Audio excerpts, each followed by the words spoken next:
Welcome to Parliament TV. I am Tepa Mori. This week at Parliament, members of the National Assembly will conduct the last oral question and answer session for the 6th parliamentary term with Deputy President Paul Mashatile. Also on the agenda for this week are oral questions to the economic cluster ministers, consideration of bills before both houses of Parliament, and on the international front, the Deputy Chairperson of the NCOP, Ms. Sylvia Lucas, leads a multi-party delegation to the 148th IPU Assembly, which commenced on Saturday in Geneva, Switzerland. The 7-member multi-party delegation will this week participate in various standing committee meetings and related meetings of the IPU Assembly.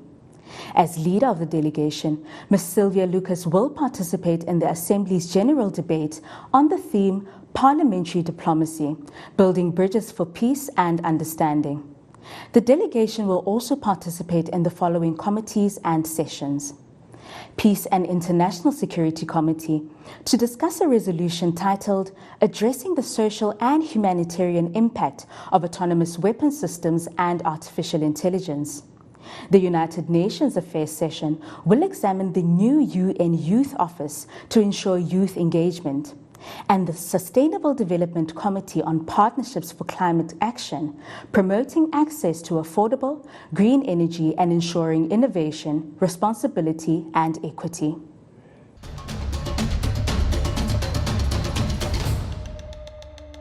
On Tuesday at 10 a.m., the National Assembly will convene a hybrid plenary to consider several committees' reports and finalize several bills, including the National Nuclear Regulator Amendment Bill, the South African National Water Resources Infrastructure SOC Limited Bill, the Division of Revenue Bill, the Gold and Foreign Exchange Contingency Reserve Account Defrayal Amendment Bill, and the General Intelligence Laws Amendment Bill, among others. At 2 p.m., the National Council of Provinces will hold a hybrid plenary to consider motions and the report of the Select Committee on Security and Justice on the petition of the NCOP to intervene on behalf of the Rasciale family. The petition relates to the disappearance of the mortal remains of Ms. Mary Rasciale's son, who has since been presumed dead since September 2021, according to the information from the South African Police Service. The National Council of Provinces will also consider the National Small Enterprise Amendment Bill, the IPED Amendment Bill, the National Youth Development Agency Amendment Bill, the Companies Amendment Bill, and the Housing Consumer Protection Bill.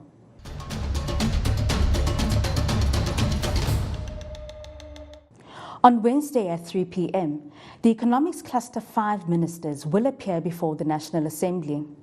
Cluster 5 comprises ministers responsible for the departments of Public Enterprises, Public Works and Infrastructure, Small Business Development, Tourism, Trade, Industry and Competition, as well as Transport.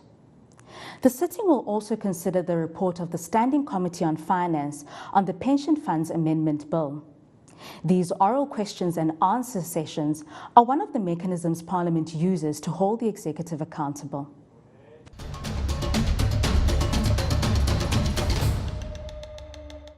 On Thursday at 2 p.m., the Deputy President Paul Mashatile will appear before the National Assembly for questions for oral reply.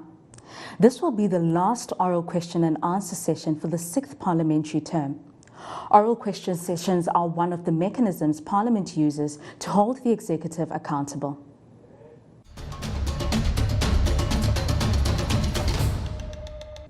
Parliament continues to fulfill its constitutional responsibilities. Much of Parliament's lawmaking and oversight work, which includes public participation and involvement, is carried out through its committees. There are about 28 committee meetings scheduled this week. For the full list of scheduled committee meetings, please visit www.parliament.gov.za/committee-schedules. Thank you for watching Parliament TV. I am Tepa Mori. Goodbye.